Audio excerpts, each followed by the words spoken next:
Alright, in this video we're going to be covering the Dragon Tongue Bean, which is a heirloom bush bean.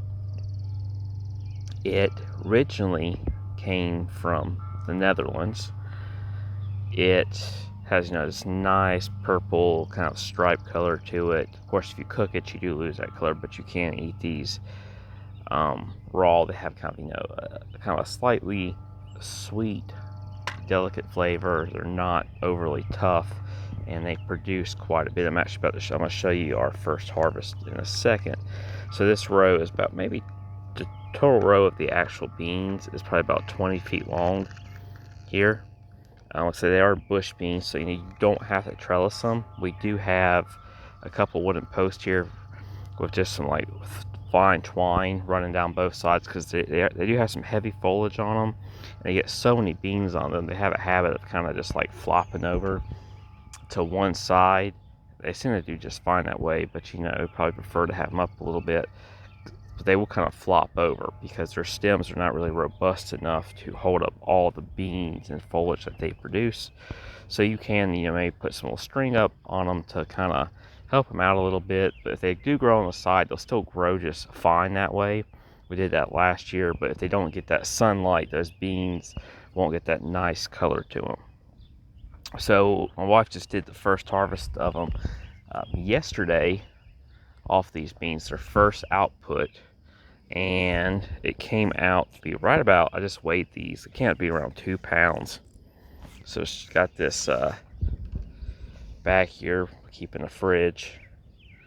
That was the first harvest, right at 2 pounds off of these guys. They do really well. We've grown them for a few years.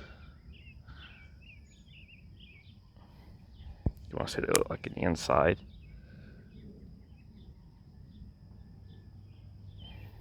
But yeah, you obviously with beans, you direct seed them. You don't do transplant. You just direct seed these once your last chance of frost is gone, so you don't have to worry about that.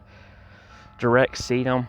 I plant them pretty tight. I mean, these are probably 6 inches apart, if that, maybe a little bit tighter in a few spots.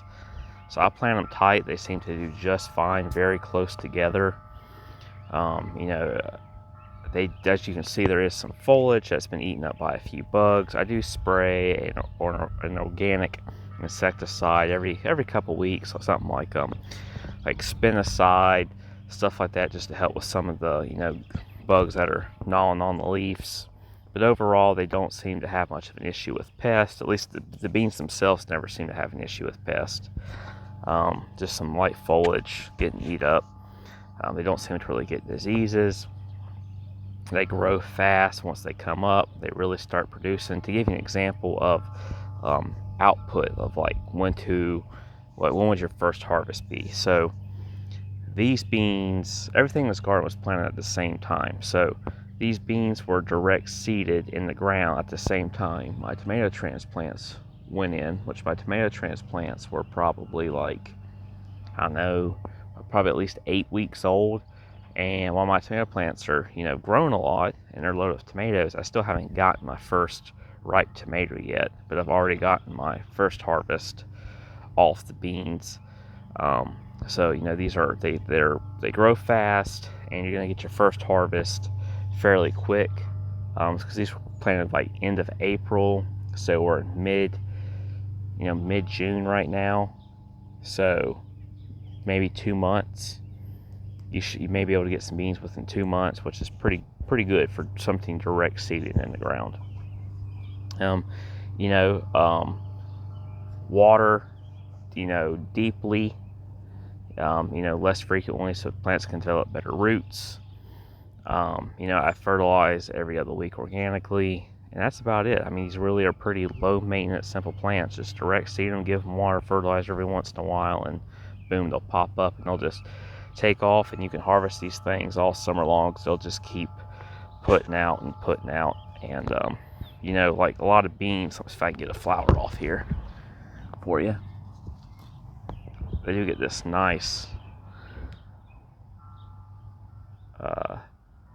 purplish flower on them. but the foliage covers most of that up. But yeah, they just do really well. So if you haven't grown the dragon tongue bean, grow them. If you have experience growing bush beans, I think you'll have really good luck with these.